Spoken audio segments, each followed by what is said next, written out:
What do you love the most?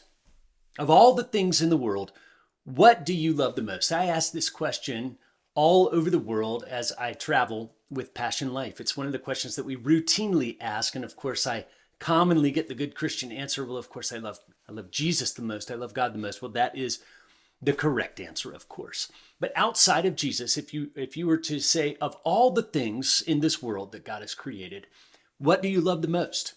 The most common answer is my family, my children, my spouse, the people who are closest to me. That, again, is the correct answer to that question. Of all the things that you love, you probably love your people the most. That doesn't mean that you love all people equally. We as Christians are commanded to show love to people. And yet there are degrees to which we are able to show love because love is inherently a moral thing. In other words, if I were to come upon a man raping a woman, this actually happened to my son. He came upon a man raping a woman. And in that moment, he was not morally justified to love the two of them the same way. Love, being moral at this type of time, has to pick sides. Love picks sides. Love shows a moral passion for righteousness, and love also shows a hatred for evil. Is it okay to hate? Yes, the Bible uses the word hate. Even in reference to God, there are things that God hates. It's okay to hate. It's okay to hate sin and immorality and evil and wickedness.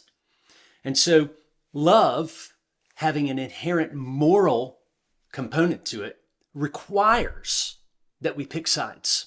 Love requires us to show a passion for righteousness and a hatred for evil. Now, when it comes to God's people, when God shows his love for his people, he does so by protecting them. That's the same way that we are. What I love the most is my family, my spouse, my children. And I will protect them, just like you will protect the people that you love the most. My wife is the sweetest person I know.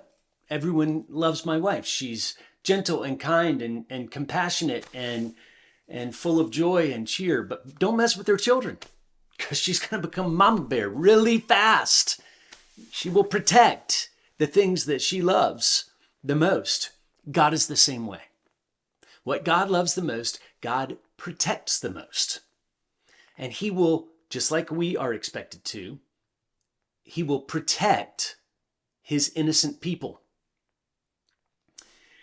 How does God protect the innocent? Well, he does it in different ways at different times. There are times when he will miraculously protect innocent human life by saving it, the way he saved Paul from the adder that came out of the fire on the beach in Malta. That was a very unusual circumstance that God would protect Paul from the deadly sting of this venomous viper. It was a miracle. It was a miracle when God provided a gigantic fish to swallow Jonah and spit him up on dry land 3 days later.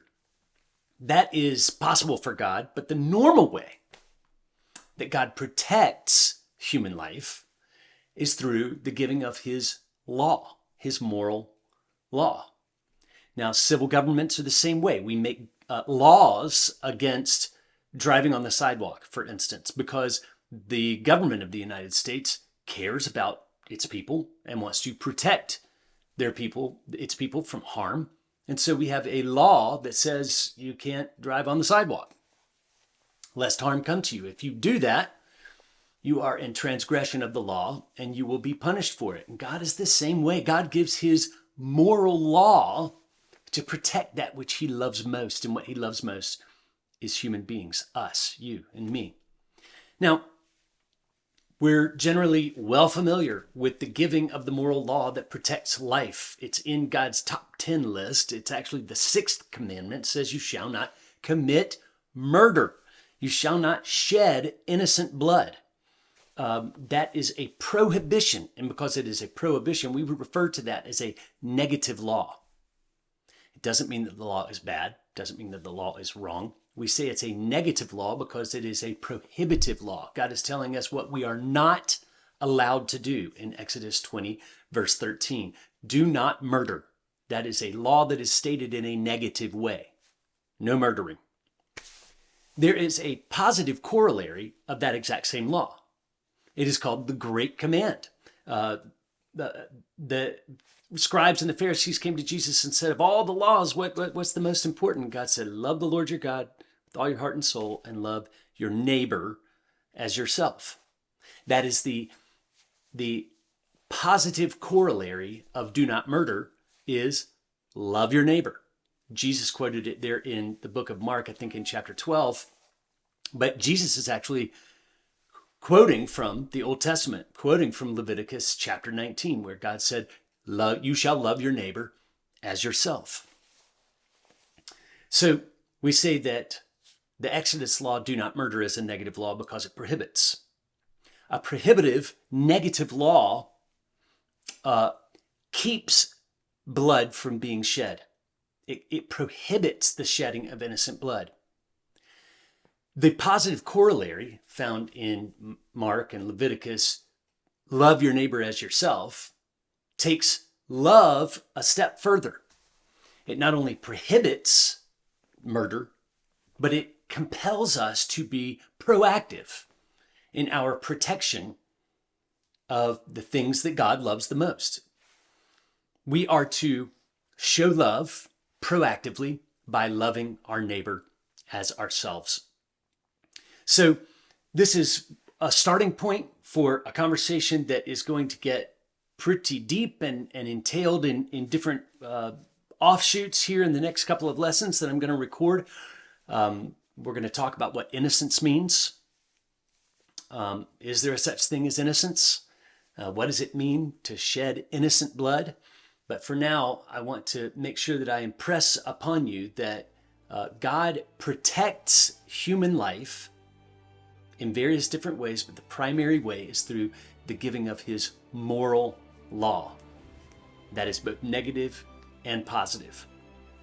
We should and must do the same. We must value human life. We must refrain from murdering the innocents around us, and we must actively, proactively engage in protecting the most innocent around us.